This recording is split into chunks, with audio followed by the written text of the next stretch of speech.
Bismillah ar-Rahman ar-Rahim, alhamdulillah, wassalatu wassalamu ala Sayyidina Rasulillah wa ala alihi wa sahbihi wa man wala. Welcome back everyone to lecture 11 of this of the class of Tasawwuf. So I'm gonna backtrack just a couple of lines to start with 218, and we're gonna talk about the this issue of gifting clothes and the khirqa.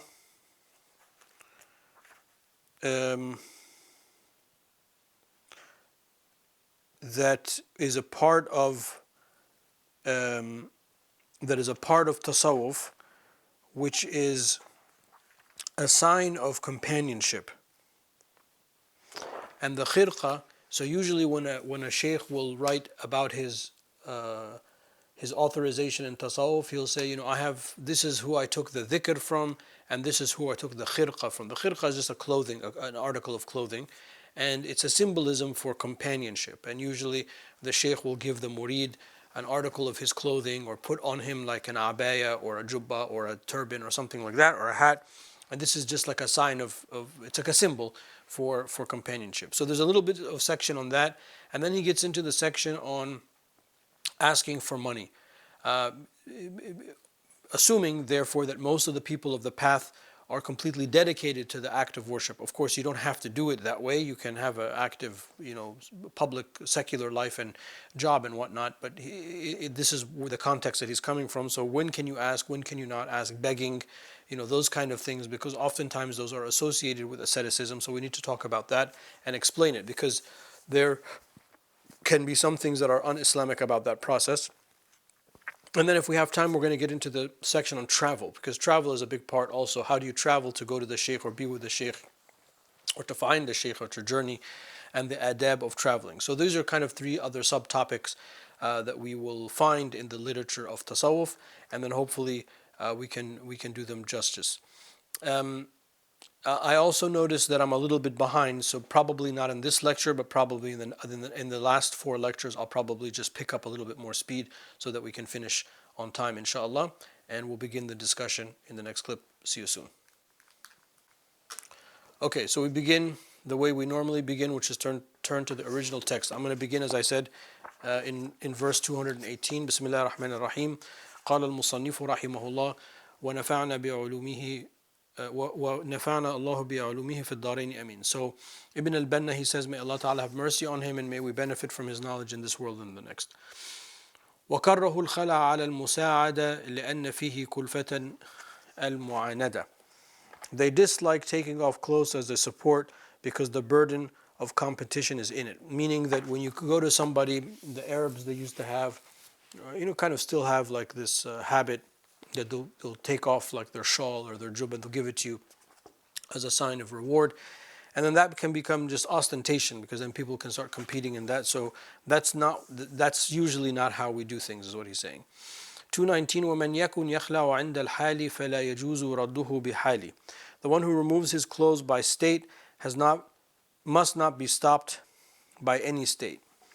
So if this is sort of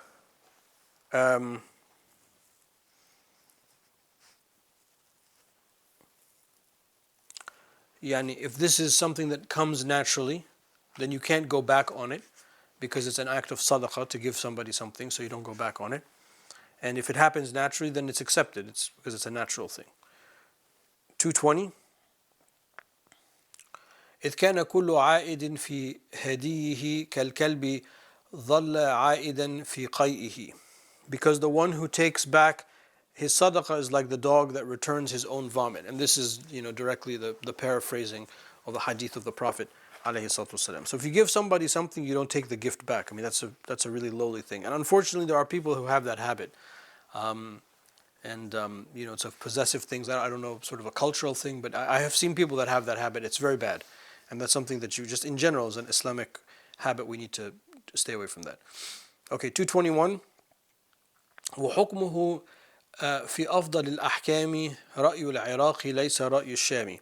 Its rule amongst the best of rules is the point of view of Iraq, not that of Syria, meaning the two madhabs that we talked about before.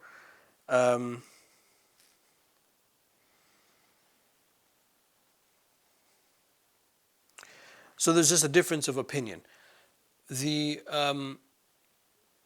khirqa, though, well, let me just finish the discussion. I think there's a couple more lines. Okay, and 222, وحكموا الوارد في الخروق للأنس والخبرة بالطريق. They leave decision about removing part of the clothing to general agreement or to the one who has knowledge of the path. So in this line, the word that is in the first half of the poem is al-khuruqi, which is going to be the plural of the khirqa. So the translation doesn't kind of bring that. You just think it's like an article of clothing. But as I said, so let me read the translation again. They leave decision about removing part of the clothing, i.e. the khirqa, to general agreement or to the one who has knowledge of the path.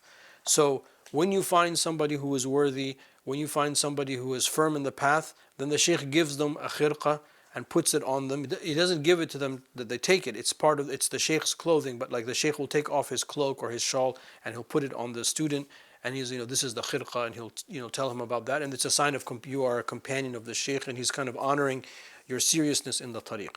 That's different than what he said in the earlier few lines about kind of just giving a gift and kind of overdoing it, where it becomes this sort of form without function.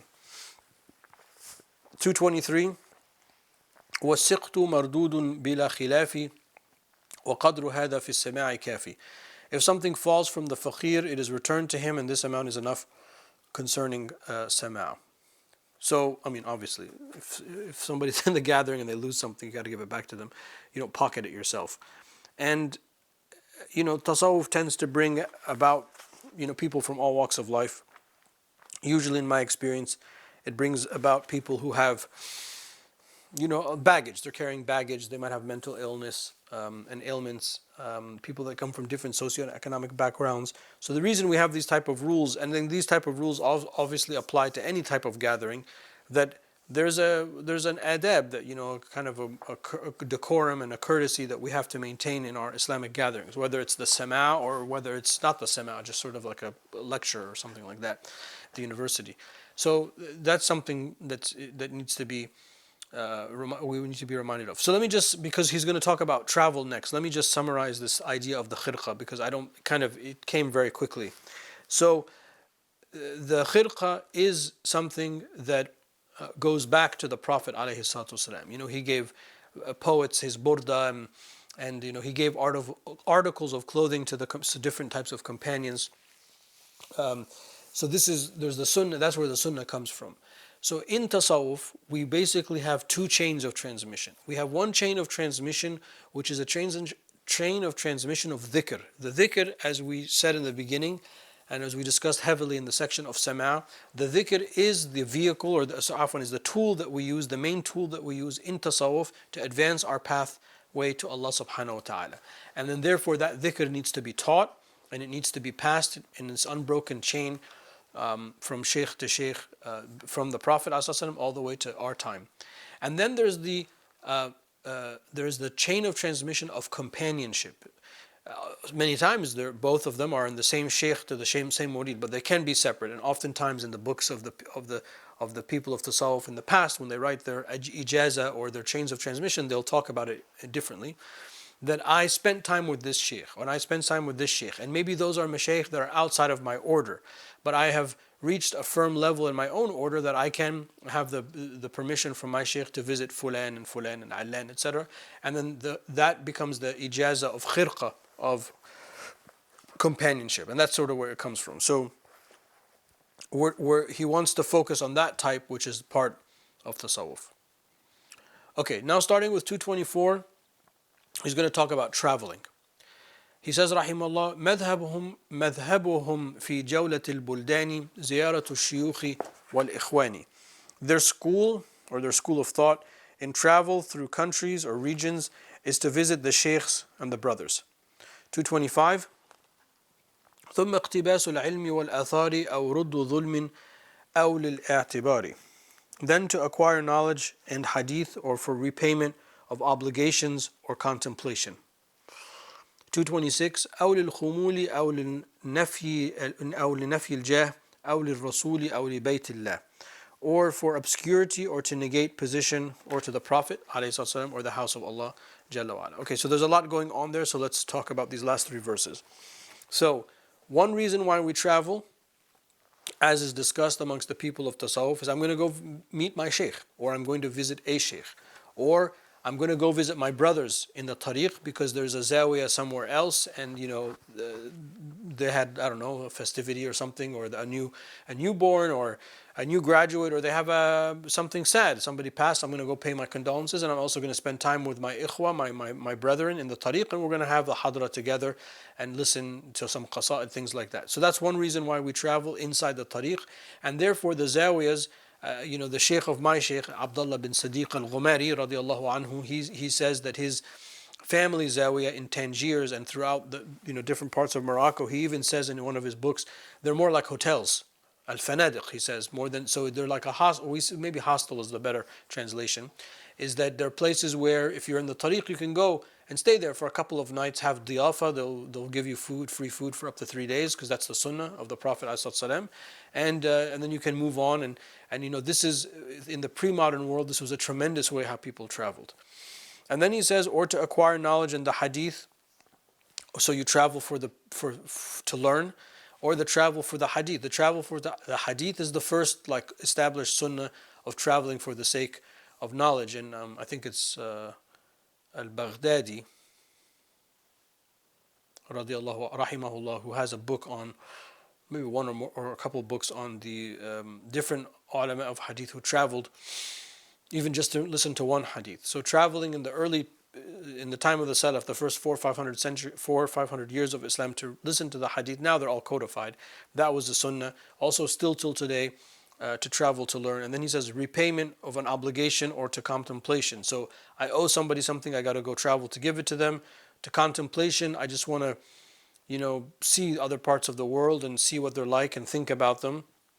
Or for obscurity, I need to get away. There's a lot of fitna where I am. I just want to be obscure, negate position, sort of like what Imam al-Ghazali did. I don't want this shuhra, I don't want this fame anymore.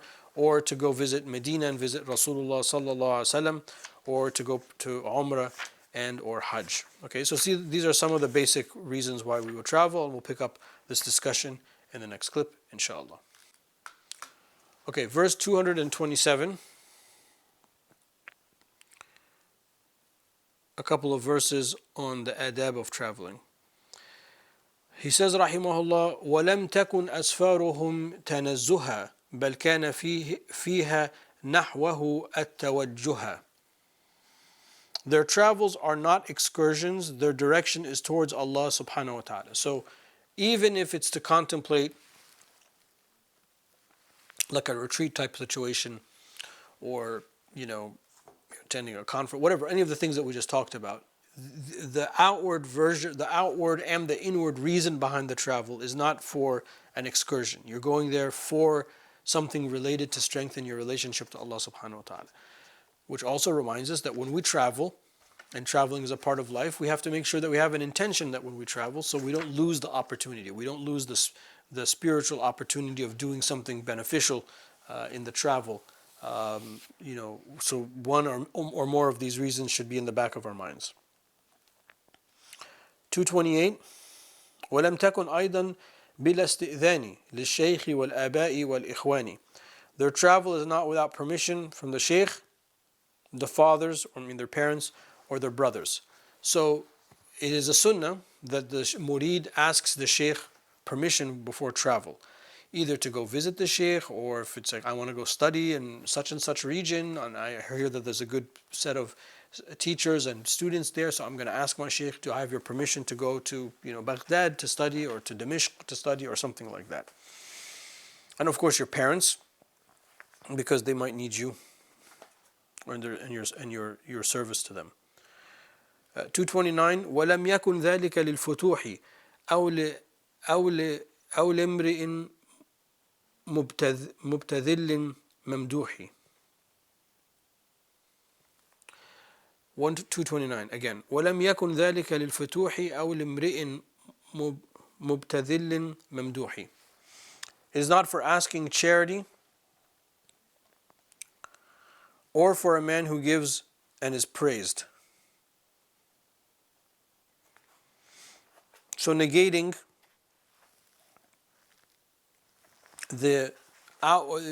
the dunyawi reason why some people will travel. Again, the travel is something that is of a almost a sacred nature, and all prophets traveled, and all prophets had hijras, and were fled from persecution, and that's a story of humanity itself. So we don't want to ruin that by not having a good intention. 230 فحيث حلوا بلدة فبالحرى أن يقصدوا الشيخ وبعض الفقراء. When they arrive, it is better that they go to the sheikh and then to the fuqara. So if you're going to visit the sheikh, then obviously your first thing is to go visit the sheikh. You don't go like see your friends and hang out and go sightseeing.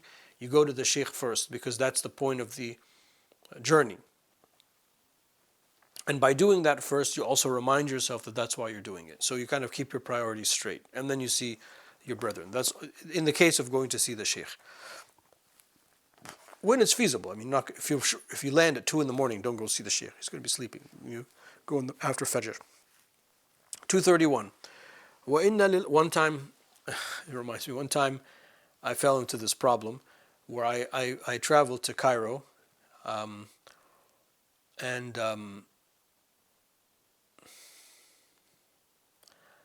I think that night there was some kind of function in Alexandria, which is like about a 2.5 hour drive.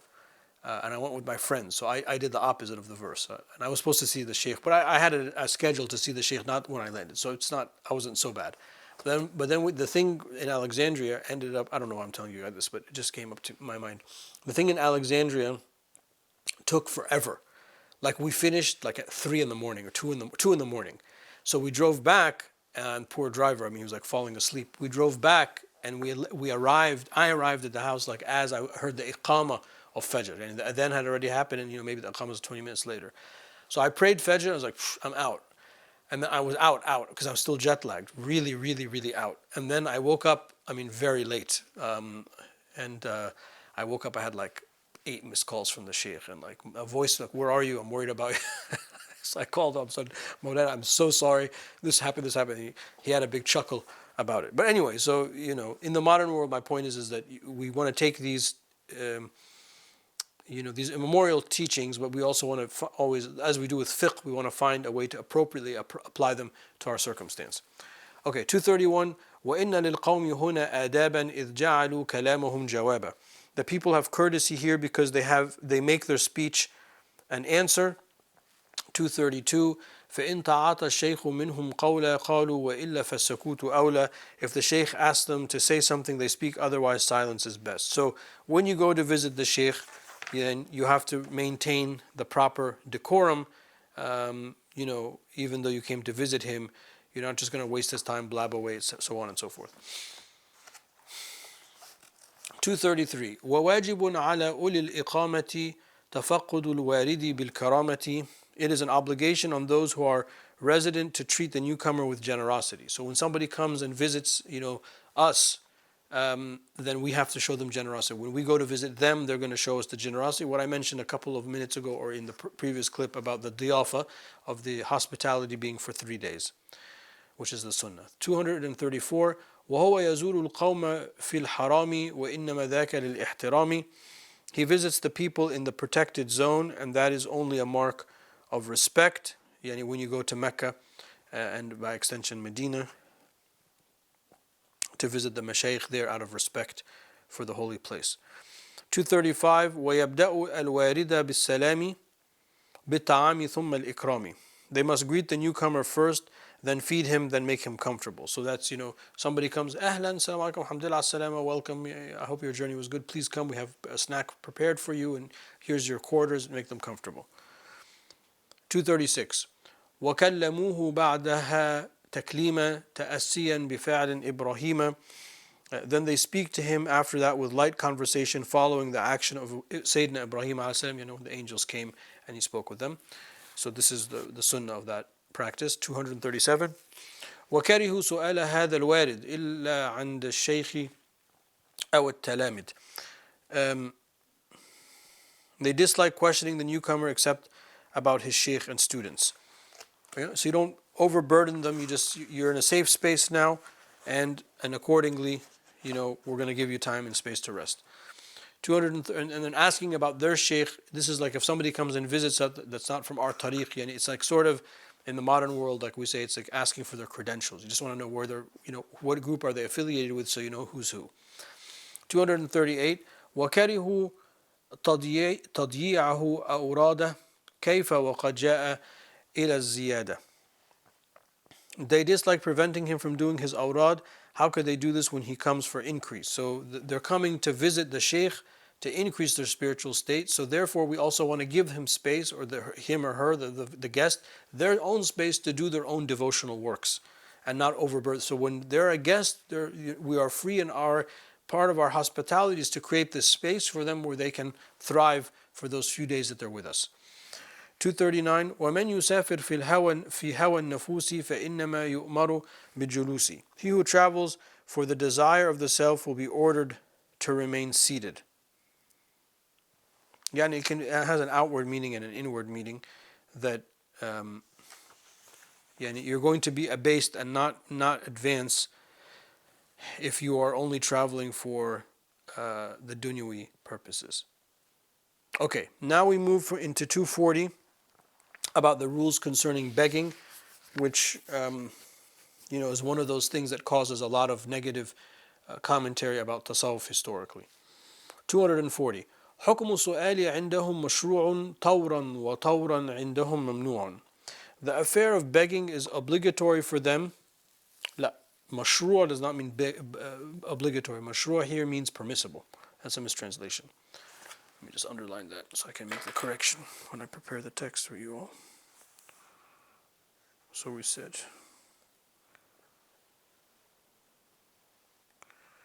if it was obligatory, he would have said wajibu. The affair of begging is permissible for them at certain times, and at other times it is forbidden. What are those times, you may ask? Well, that's what these lines are about. So here, again, if there are people that are completely dedicated to the worship of Allah subhanahu wa ta'ala, like Ahl al-Sufa, those people are people in need. It's a very rare category of people. So don't just think what we're going to read that that's a way for you to live your life. We'll pick up the discussion in the next clip, inshallah. Okay, 241. وما على السائل من تأويل لأجل قهر النفس والتذليل. The beggar need not explain if he is begging in order to overpower the self and humiliate it.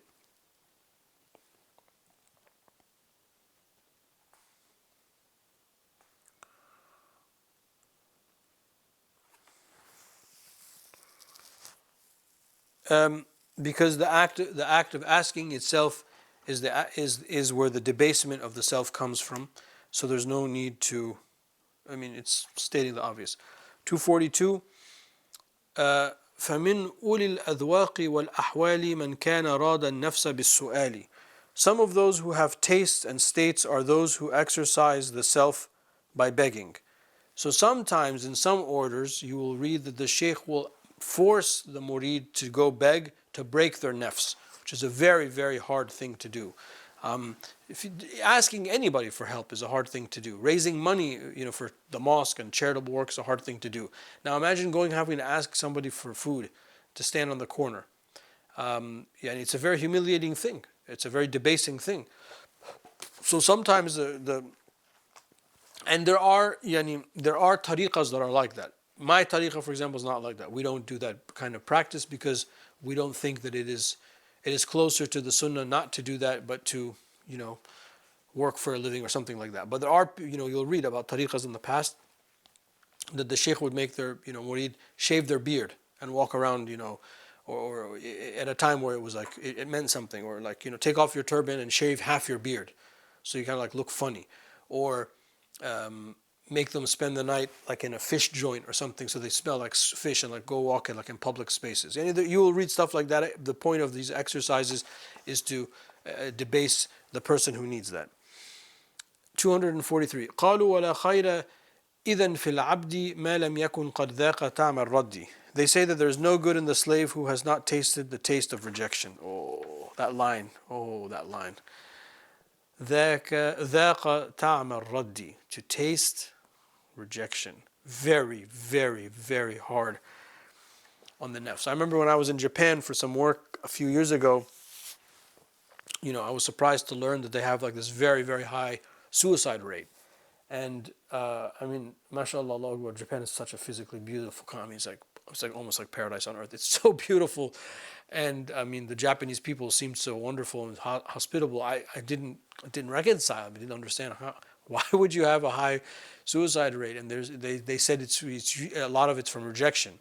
A young man goes to propose to a woman, she rejects him, so like he kills himself. Or you apply for a job and then like you don't get it, you're rejected, or you apply for a university program, you're rejected, and so that rejection leads to suicide. So in that culture, it's manifest. I mean, obviously there's probably more social stuff that I'm just not aware of, but in my limited experience, that's how it was presented to me. So the humiliation of rejection is very, very debasing to the self, and sometimes that's the lesson that you need. 244, under the supervision of the sheikh, that is, so don't go out and do this stuff on your own. 244, ومنعوا السؤال للتكاثر بل حكموا عليه بالتهاجر. They have forbidden begging in order to accumulate. If someone does it, he is ostracized. Well, I mean, you're not going to get rich off begging. So when you beg, then you're just taking what you need, because you have less than what you need just to survive. 245, والقوم لما يسألوا إلحافا ولا تكاثر ولا جزافا. The people do not ask without need or in order to accumulate, nor as a profession. Okay, so this is like a one-off thing, as we say in English, as one needs, just to fulfill the direness of the current situation. 246, بل ذاك كان منهم اضطرارا فيسألون القوت والإفطار. They beg only out of necessity. They ask for food or for something with which to break the fast. If you are placed in that situation, the proper adab is just to ask for what you just need right now, is what he's saying. Because hopefully it's a temporary situation. You don't want to get used to that. 247. وأدب الصوفي عند المسألة أن يدخل السوق إليه يسأله.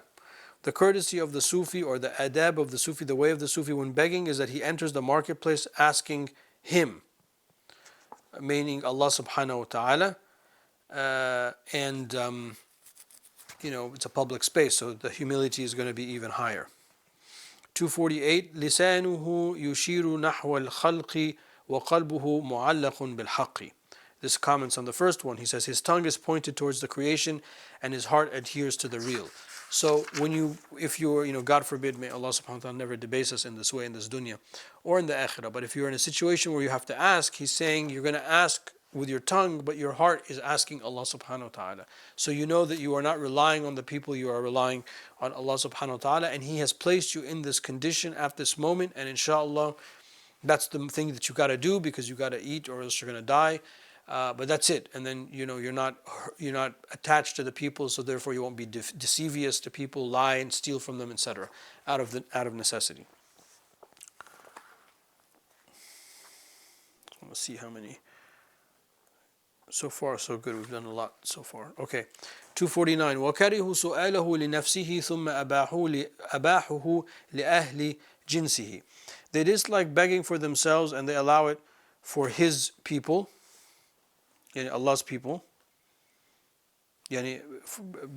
asking to help the other fuqara. 250, وَلَمْ يَعُدُّوهُ مِنَ السُّؤَالِ لَكِنْ مِنَ الْعَوْنِ عَلَى الْأَعْمَالِ. They do not account that as begging, but as support for action, and to support your brethren. 251, إِذْ كَانَ خَيْرُ الْخَلْقِ فِي أَطْرَابِهِ يَسْأَلُ أَحْيَانًا إِلَى أَصْحَابِهِ صلى الله عليه وسلم. Because the best of creation used some time to ask his companions. And then 252, لم يتصف بصحة السؤال من آثر الأخذ على الإبذال. The begging of he who prefers to take rather than to give is not credited as valid. So when you're asked, then you need to give as well, not just you always be on the receiving end. because these are temporary conditions. يعز من يشاء ويذل من يشاء بيده الملك. 253 والشغل دون الكسب بالعبادة محض التوكل ورأي السادة. And then 254 ثم سؤال آخر المكاسب وهو بشرط الاضطرار واجب. So 253 and 254. To be occupied with worship without business is pure reliance, meaning reliance on Allah subhanahu wa ta'ala, from the point of view of the masters. Begging is the least of ways to gain, and its condition is necessary. This is a very, very difficult thing for people in the modern world to understand, because outwardly you're like, so you're not going to do anything, you're just going to beg people and then worship. But this is an internal state. Imam Ibn Ata'illah radiallahu anhu in the Hikam, he talks about the people of Tajreed and the people of Asbab. So the people of Tajreed, that's what he's talking about. Mujarrad means you're completely stuck in the worship of Allah subhanahu wa ta'ala, like Ahl Sufa. You can't but do that. And Allah has placed you in that situation. You just found yourself in that situation. Khalas, in that case, then whatever comes your way from rizq, from food, even if you have to ask like the Zawiyah or the Sheikh, that's fine. But if you are not in that space, which is the vast majority of us, and we are in the arena of asbab, of causes, meaning we have to work and for the causes to bring our rizq, then we have to remain in that and not look at the other side, nor should the other side look at our side. So both sides are meant to be where Allah subhanahu wa ta'ala has placed them. And that's a very hard thing for people to understand, because this is not about, and this is why I said in the beginning, this is one of those things. Actually, we're going to stop here with the lines. So I'm just going to make a little note while I speak to you all, wrapping it up. This is why a lot of people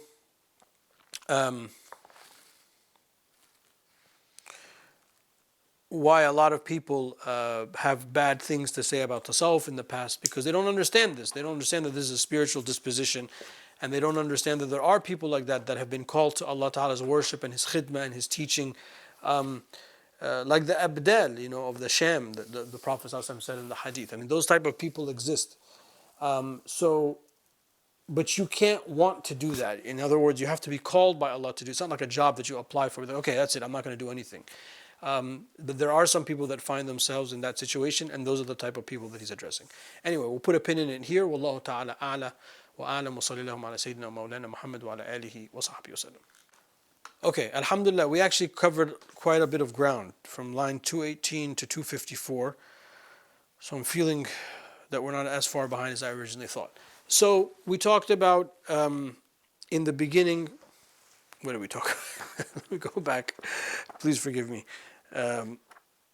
We talked about the khirqa and the donating of the clothes, and then the khirqa being a sign of it's like a symbolic sign of companionship, and how in tasawwuf we have these two chains of transmission. One is for the dhikr and one is for the khirqa. Usually they're from the same sheikh, but people that are quote-unquote experts in tasawwuf, or spend a lot of, like Al-Murtada Zabidi, for example, he has a book that's recently been published in which he narrates all of his chains of transmissions to all of the turuq at his time. So obviously those are not all of his turuq of suluk, there's turuq of companionship, so that would be considered a chain of transmission of the khirqa. And then after that, we talked about traveling and why traveling is very important, and how there are certain reasons why we travel: to learn, to get away, to unplug. But all of those, to visit the sheikh, but all of those are for the sake of Allah subhanahu wa ta'ala, and not for something worldly.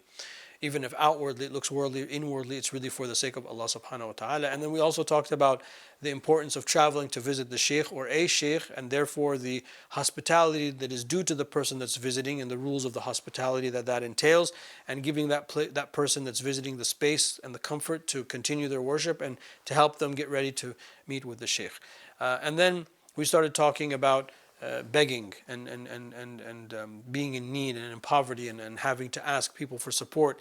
That can either happen as a spiritual practice of discipline, which you will read about in the books of tasawwuf without doubt. It's not as commonly practiced today. Maybe it's not as optimal as maybe it has used to be, but it was definitely something that was practiced. And then we started just to scratch the surface of this topic, that there are some people that's how they live. In other words, they're only there to worship Allah subhanahu wa ta'ala, and whatever comes, and sometimes that means they must ask. And But this is not something that one longs for, but one rather finds themselves in that type of place or situation, versus people like us that have to work for a living, and therefore we find ourselves in that world of means, and therefore we don't look to the other side. The grass is not greener on the other side. We do what Allah wants us to do. Those are some of the main topics we talked about. Walhamdulillahi Rabbil Alameen. Wa sallallahu ala Sayyidina Mawlana Muhammad wa ala alihi wa sahbihi wa sallam.